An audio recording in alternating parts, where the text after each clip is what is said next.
سلام بچه ها، من حسینی گیم هستم. اومدیم برای تنظیمات فیفا 25 که بهتون یاد دادیم باید چیکار کنین. اول اینجا باید مربیمون انتخاب کنیم. من حالا چی انتخاب میکنم، شما هر چی خاصی انتخاب کنیم. مثلا بچه ها یه لحظه نکنیم. اگر میخواین یه مربی رو ببرین یه تیم دیگه، ببین وقتی مثلا من میخوام آرنه اسلوت رو ببرم رئال مادرید، اینو میذارم، این گزینه چنج تیم رو میذارم، اینطوری مثلا میبرمش رو میرم اینجا، مثلا اینو میخوام ببرم، بعد میذارم روش مربی میره اون تیم. حالا ما اینو انتخاب میکنم. اول باید میریم تو گزینه کویک ستینگ، اینجا ترانسفر رو این همیشه اکتیو بزنید که نقل و انتقالات برای شما باز باشه. دیسیبل هم که باز نیست، اینا هم میشه نفهم چیه. اسکاوتینگ بچه اسکاوتینگ همون مربیایی میفرستیم که برن بازی. سلام بچه ها، من حسینی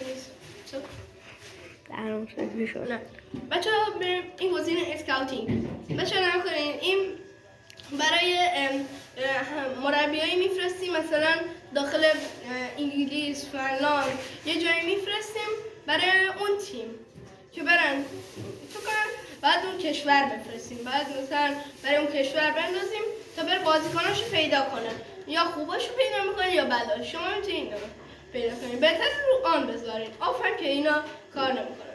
تینینگ پلان بچه ها یه گزینه خوبی که داخل کریر مود اومده، این گزینه always full داخل ترینینگ پلنز.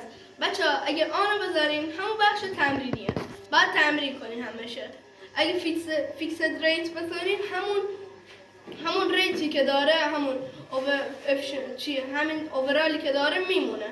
ولی اگر always full بذارین، ببین همیشه همه انرژیاش صده، همیشه چی پایین نمیاد. این گزینه لول دیفیکالتی، اینجا همون سطح بازیمونه که من بهتر اگه خیلی بازیتون خوبه مثلا میتونیم بذاریم آلتیمیت. اگه خیلی دیگه بازیتون خوبه، اگه بازیتون خوبه زیادی خوب ولی در حد اون نیستی، لژندری بذاریم. من میدونم سیو پرو. حالا این فنیکال تو نمیفهم چیه. بعد این همون پولیه که اول فصل بهتون میده، ممکنه بذارین این یه میلیارد بذارین پول دیسیبل کنین، اصلا بهتون نده، هر کاری دلتون خواست میتونین بکنین. گزینه بورد اکسپیکتیشن بچه ها اینجا همون سختگیریه که برای نقل و انتقالات بازیکن است.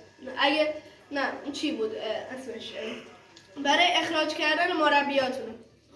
اگر اون رو گزینه استریک بذارین سخت گیره، اگه هارش بذارین خیلی سخت گیره، ولی اگه نو سیکینگ بذارین اصلا مربی تو اخراج نمیشه، هر کاری دلتون خواستی بکنین.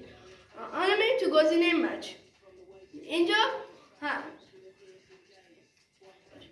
بعد اینجا هالف لینگ که بعد زمان بازی کنه، بهتر 5-6 اینا بذارین.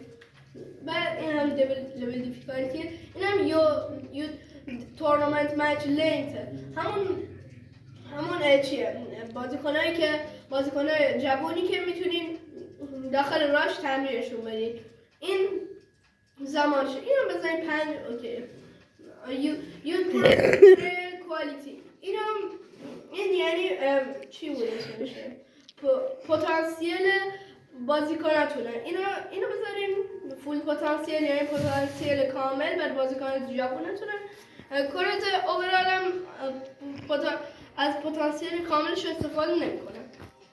سیمیولیشن ستینگ، اینجا تنظیمات بازیتون میتونین بذارین رو سیمیولیشن که برای بازی مثلا واقعی ترش میکنه، بهتر نذارین، مشکل داره. کاستوم هم که خودتون میتونین انجامش بدین، یا میتونین ترنسلیت کنین، خودتون نگاه کنین. حالا این کلاسیک هم که معمولی همشون 50، بهتر بذارین کلاسیک بهتره. حالا ویند افکت بچه ها، این تاثیر باد داخل بازی مونه. اگه بذارین رو لو کمه، اگه بذارین رو مدیوم متوسطه، اگر بذارید رو های زیاده. بهتر بذاریدش رو چی؟ آف بهتره. ویتر افکت. اینجا تاثیر آب و هوا روی بازیه. میتونید آن بذارید یا آف. بهتر آف بذارید. این بازی هم رفت. این هم که مال سیپیوه. میریم به اینجا always full گذاشتیم دیگه. اینا نمیتونیم بازش کنیم. to playing to training دیرزه. بچه ها این چیه؟ بخش تمرین داخل بازی. بهتر بذاریدش رو آف بهتره. بعدش development rate سنیوره. این برای بازیکنای ستاره چی؟ بازیکنای تقریبا چی بگم؟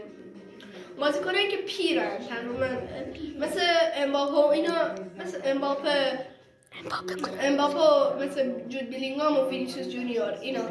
و حالا اینو به نورمال یعنی عادیه، فستم یعنی سرعتیه، سری ریتش میره بالا، اسرار که دیر ریتش میره بالا. بهتر اینو بذاری رو فست. development rate این مال بازیکنای چی هم؟ بازیکنای جوونه تو هم، مثل یامال و چی میگم ماستانتو و اینا. حالا اینو بذاریم رو فصل دیگه، مثل همونه.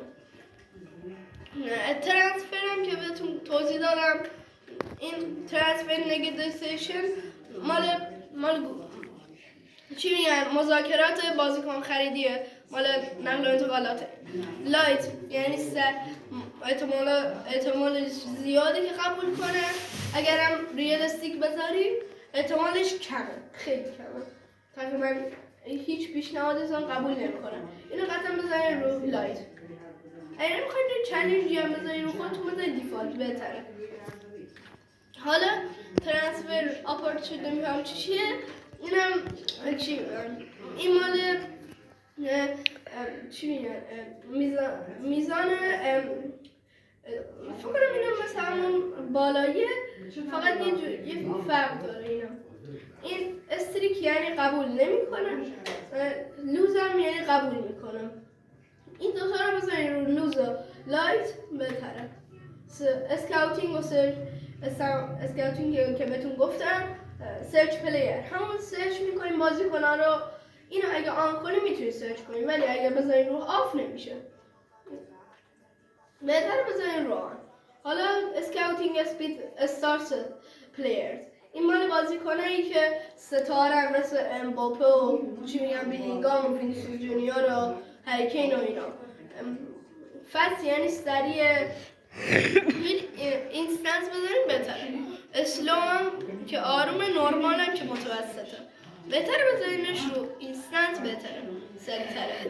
اسکاوتینگ اسپید جنرال پلیرز، این مال پلیرهای عادیه، مثلا رونالدو اوورالش معمولیه، اورش زیاد نیست، مسی و اینا، مثلا چی میگم جمال موسیالا اینا لوالشون اینطوری. اینم بذارین روی اینستنت همونه. این بورد اکسپکتیشن هم بهتون گفتم. اینترنشنال جاب آفره، این مال پیشنهادهای ملیه. اگه آنش کنید بهتون پیشنهاد میده که مثلا برو برای انگلیس مربیگری کن، برو برای فنلاند مربیگری کن، برو برای انگلیس، پرتغال. ولی اگه آف کنید اصلا کاری نداره. اگه میخواید یه ذره کریرتون طولانی باشه و یه کاری کنید بهتر. اروپا کامپیتیشن، این مال لیگ قهرمان اروپاست. مثلا الیتاپس رو میاریم اینجا بازی کنن، این تیمای ایناست، میتونی عوضش کنی، مثلا لیورپول رو بیاری اینجا. حالا اینجا هم مال لیگ اروپاست و لیگ کنفرانس. اینا هم که بهتون توضیح، اینا هم که اوکیه. بعد اینجا هم که بهتون توضیح دارم، بهتره اگر میخواین اول سال خرید کنین و نیاز دارین بازیکن بخرین، بهتره بذارینش رو 1 میلیارد بهتره. این مال چی میگن؟ مال دلار و ایناست. استرلینگ داره، دلار داره و یورو. بهتره بذارینش دلار، من موافق ترم. اینم که نیست. و بازی کریر ما آماده شد. بچه خداحافظ. اینم کریر ما تموم شد، رفت. بای بای.